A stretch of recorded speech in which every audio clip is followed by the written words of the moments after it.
Greetings.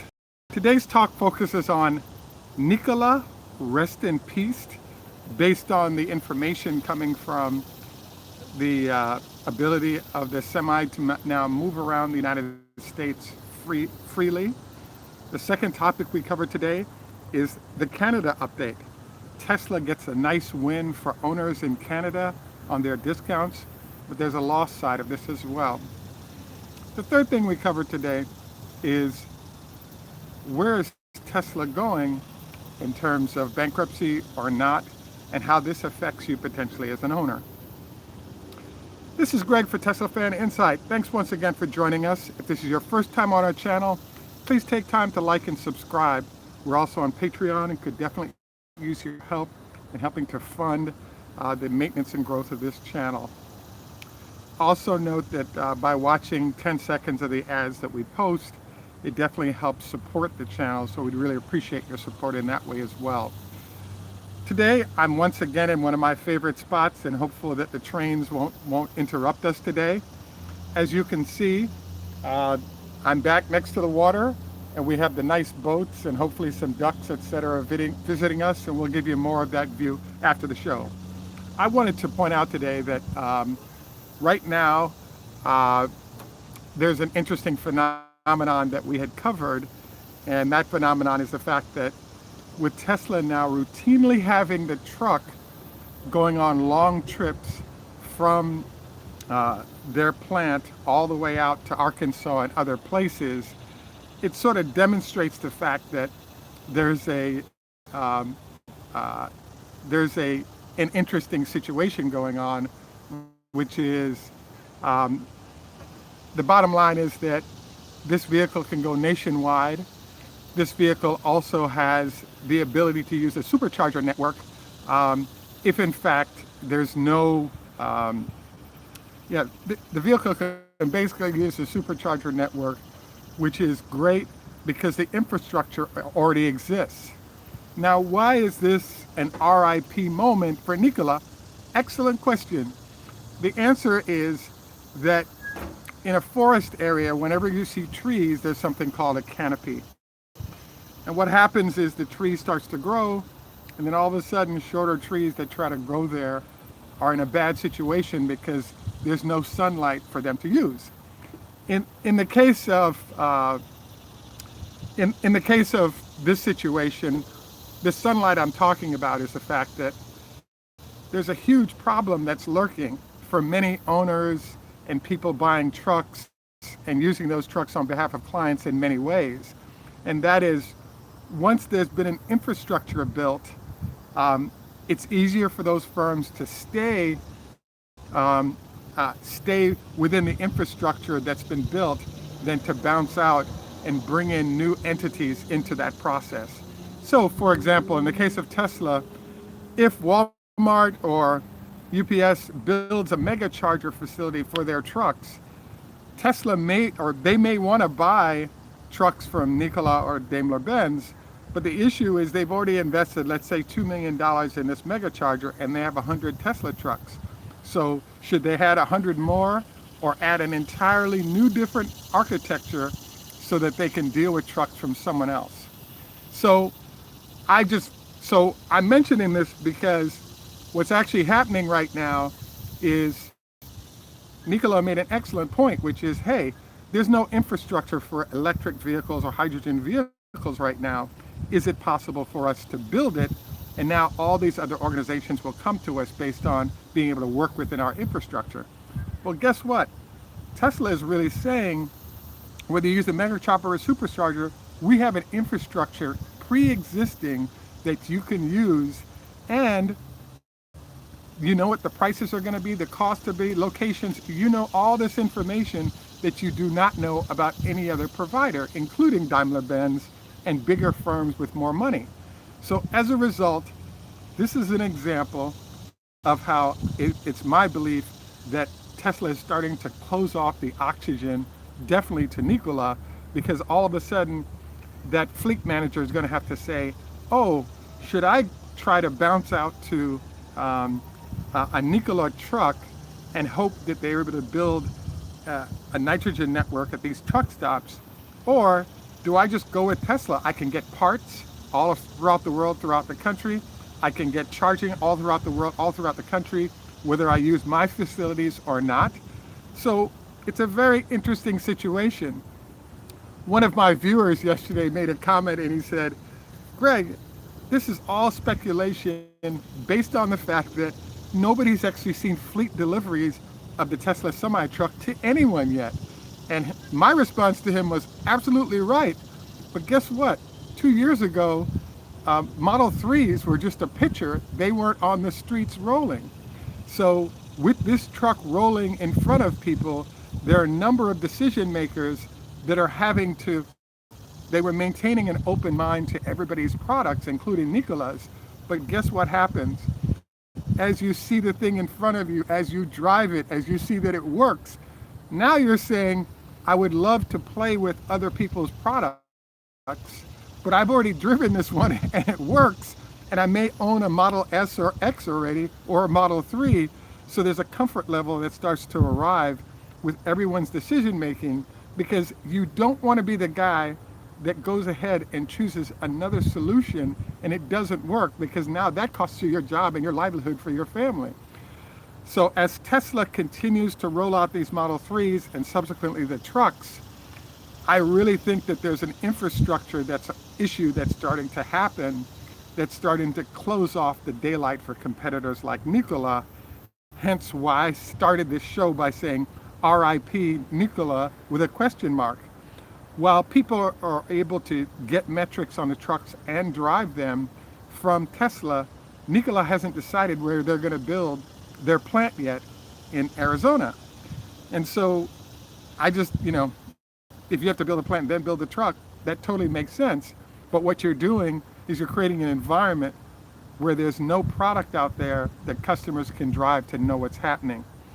Is it a bad thing that, one of the things I kept wondering about is why hasn't Tesla given the truck to one of their regular customers and let them use that truck in routine deliveries? And the answer is, guess what? The proprietary technology on that truck, once it gets out there, it shortens the time to being replicated. So I really think that they should have a bunch of trucks out there, but they have a priority in terms of production of the Model 3, A, and B, they have open patents with limitations only in certain areas. So by putting a product on the street, you now have what you have with the Model 3, large competitors buying multiple copies of your vehicle and shipping them to their headquarters for taking apart and testing. And in the case of the truck, that business is so important and large that I don't see that happening anytime soon. And I believe the truck is phenomenal. And at this point, they have a complete monopoly on trucks based on what they've done. So I think what's happening right now is, if in fact Tesla gets 5,000 or 10,000 trucks out there in customer hands before Nikola gets an opportunity to get their first trucks in customer hands, I think it's game over, because customers will simply say, I'm already aligned a certain way. You can't offer me any kind of benefits, cost or otherwise, that Tesla doesn't. And a final note on truck things that popped up here is, please take a look at the notices about the truck in Colorado. What you'll notice is that there are a few other bits of information that came out. The silver truck we've been seeing is only a 300-mile range truck. We'll be doing subsequent shows to discuss what the implications of this are. But basically, we haven't seen the 500 or 600 mile truck. We haven't seen the 500 or 600 mile truck yet, and hence it's running cross country comfortably on only 300 miles of range. So again, going back to comments made by some of our visitors regarding, hey, this thing can only go so far, so fast, etc. This truck is able to efficiently move across country on only 300 miles of range currently. And while it's doing so, it's demonstrating the possibility of electric for all of us. Wow. Thank you for all your comments going on here. I'm enjoying seeing what you guys are saying. Feel free to ask questions so we can, as we close out the show, we can jump into those. The second discussion topic today is Canada, the win and lose. For those of you who may or may not know about this, Tesla has started delivering Model 3s to Canada. There's a $14,000, I think that's Canadian discount that Canadian buyers have been getting. But the dealers in Canada that don't want this direct delivery to occur has sort of moved the government to quickly get rid of the subsidy to reduce Tesla's success of sales in Canada. Tesla sued the government, and they were forced to reinstate the discounts that were being offered. And I just think that this is great news for owners in Canada to be able to get the discount again. It also brings up the whole question again of direct sales and the battle with dealers that are going on. I was intrigued because I call it a win-loss, because on one hand they won, but what doesn't make sense to me is that Tesla is now being offered by Ontario a $75,000 tax credit to buyers of the semi-truck. So I just wanted to note that this is occurring, and I just think it's unfortunate this battle and lawsuits had to occur to result in this situation. The final note I wanted to make is that I think you guys should really read up on what's going on with Tesla's financing situation. Basically, Tesla owes $900 million, I believe as of March 30th of next year, 2019. If in fact, they also have to have $400 million on hand. If those two things are not available, the company will be put in somewhat of receivership. So I just wanted to note this to you because Tesla is not out of the woods completely. And I'm getting my train here. So unfortunately, wow. And it looks like it's going to be a long freight job as well. So I wanted to note that Tesla does have some challenges, and the financing issues are legitimate. I managed to snag a train again, but on the latter part of my show, wow, interesting. At this point, I don't think it's fair for all of you who are listening to me on headphones to continue, but I just wanted to note the fact that what's going on more with trucks, what's going on with the traveling of the trucks. Please feel free to like, subscribe, and leave questions. Happy to respond. Wow. Okay. Hey, I think we're gonna. I know I'm gonna get hate mail for continuing, but I wanted to also remind you, 25 leg lifts on each leg with a 5-pound weight. Check out the 5-2 diet as well as the paleo diet as options. I also wanted to thank Jerry and Quinby and all of you who've reached out. Wow. Thanks for the comment there, Sean. They did win. They will be phased out, but at least owners can get their discounts still. So I think this is a good situation in general. Wow. Yeah, I don't think we'll weather the entire train, but I think you guys got the gist of what I wanted to cover in this show. We got a lot happening here. I think I'm going to give you some views here as we exit.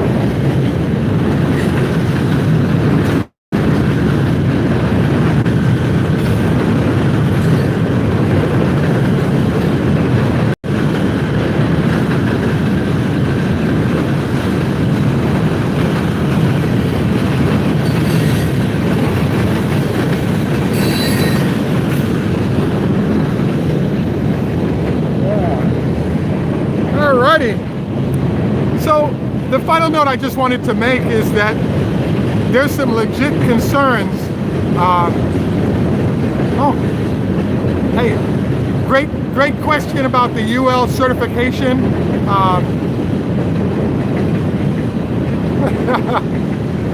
Yes, crowdfunding is definitely a route Tesla could go. Thanks for the question about UL certification. At this point, if Tesla is not exposing customers and just employees to the trucks and their charging, UL is going to be necessary, but right now I don't think that's the case.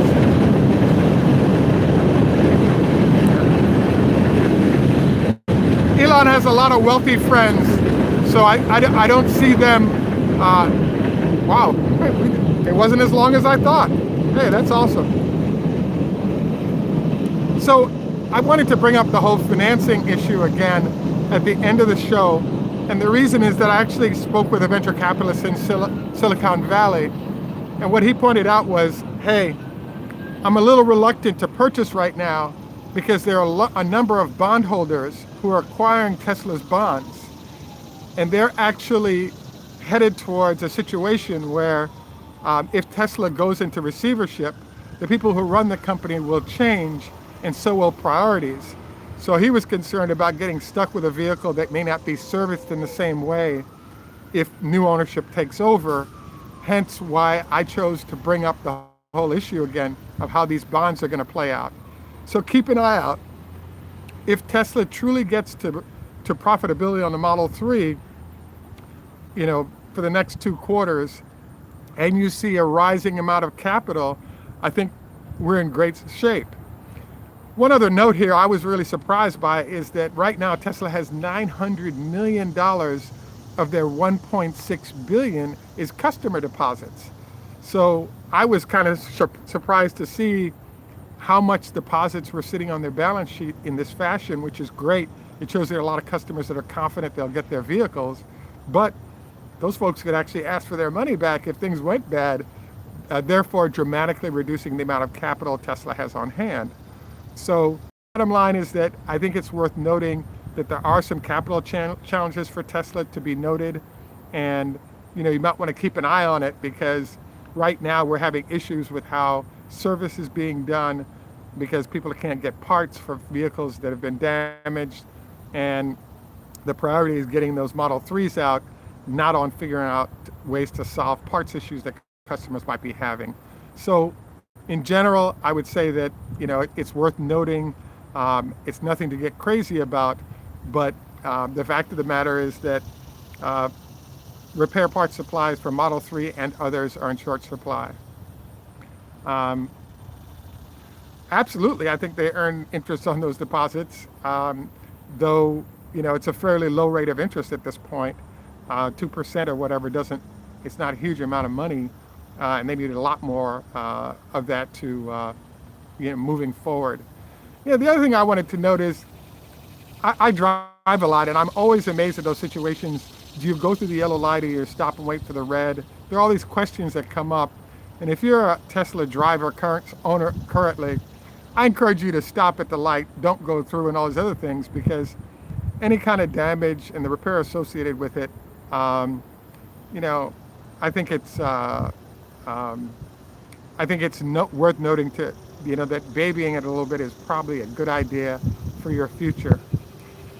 Now, I saw a great post that somebody had made, which are 5 issues with the Model 3 that you should consider as an owner or a purchaser, and some of those issues reach to the other vehicles, and that will be the focal point of our next show. And I think you guys will find it interesting because, all the glowing reports are terrific, but you also want to be realistic in your ownership process, and we try to do that. You're right.